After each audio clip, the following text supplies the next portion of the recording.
Welcome to the Unit 7.1 Synopsis video. This video will give you a big picture look at this unit, introducing key components such as the unit challenge scenario, the flow of lessons, and the content background required.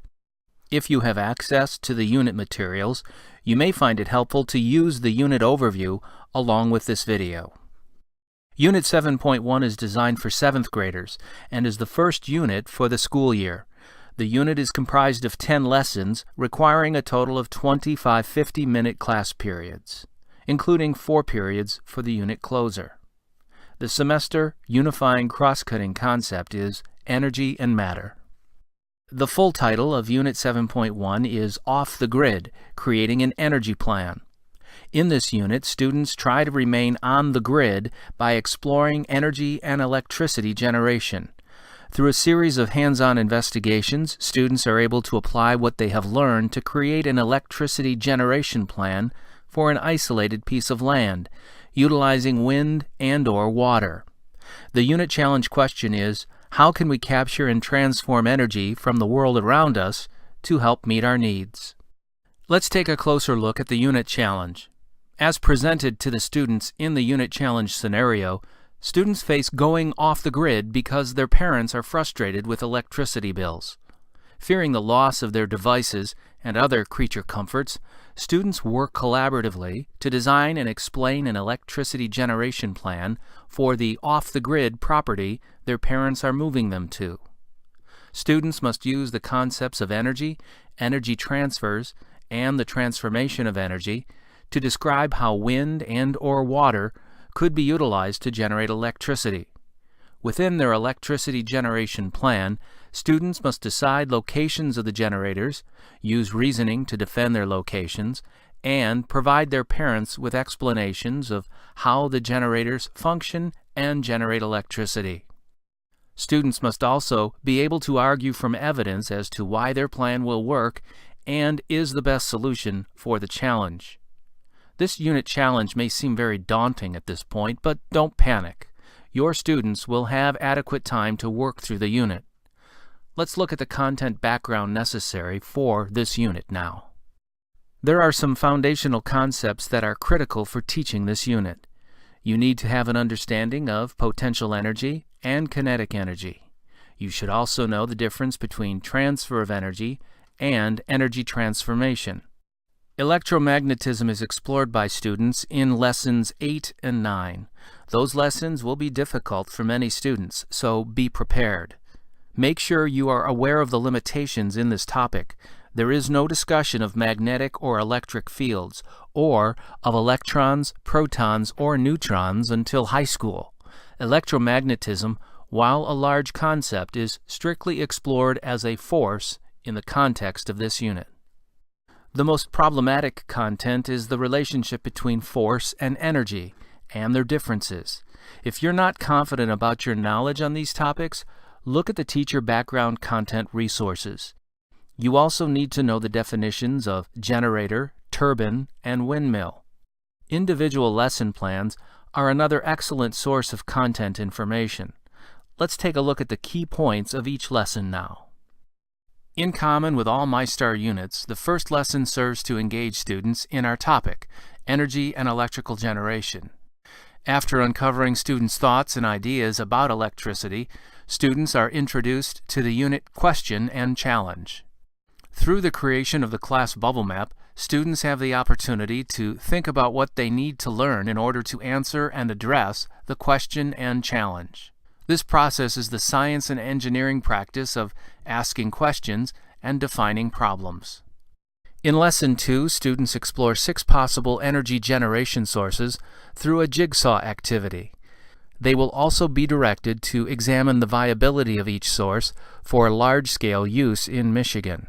Remember, in the unit challenge, students are limited to using either water or wind to generate electricity.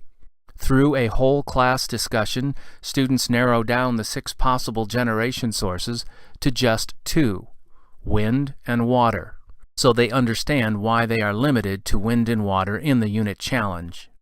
During the class discussion, you need to guide your students to use the science and engineering practices of constructing explanations and engaging in arguments from evidence in the context of selecting the two best energy generation sources.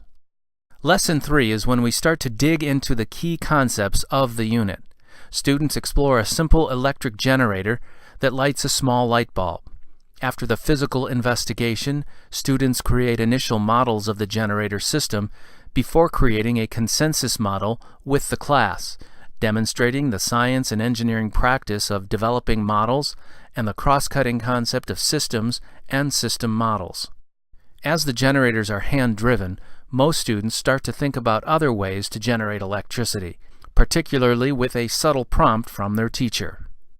One other important note: you, the teacher, need to build the generator cases used by the students. The instructions are provided in the lesson plan, but plan ahead. In Lesson 4, students experience a food splatometer before exploring the connections between potential energy and height by conducting an investigation utilizing a pendulum system. Students model the system and use the results to think about the most efficient placement of a hydroelectric generator. For Lesson 5, students witness how height and mass can affect the distance traveled of an object launched from a catapult. Students use this experience to expand their pendulum investigation to explore how mass can affect energy. Students gain valuable graphing experience to determine which has the larger effect on kinetic energy, speed, or mass. They apply this new knowledge about kinetic energy, as well as their prior knowledge about potential energy, to determine the conditions that would provide the greatest amount of energy to generate the most electricity. Lessons 4 and 5 help students determine factors to be considered for the placement of a water-driven generator. The next two lessons, 6 and 7, are applied to determine the best location for a windmill. During Lesson 6, students see several examples of energy being transferred between objects before planning and carrying out their own investigation to see how energy is transferred within a windmill system. Students model the system and use a claim evidence reasoning to describe how the system functions. In Lesson 7, students experience several situations in which it looks like energy disappears. Through a simulation investigation, students identify different types of energies and witness energy transforming from one type to another. By acting out the simulated energies, students learn about the total energy and the conservation of energy in a system. For Lesson 8, students explore magnetism and static electricity. They investigate factors that affect magnetic and electric forces, such as distance, the strength of the magnet or amount of electric charge, and the orientation of the magnet or type of electric charge. They use magnets and common household items in their investigation. Students use this information to further their understanding of the electric generators and to prepare them for the next lesson.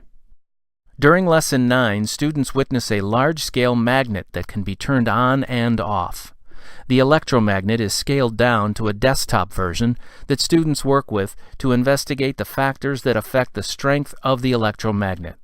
Students apply what they now know about electromagnets to make their generators more efficient at generating electricity.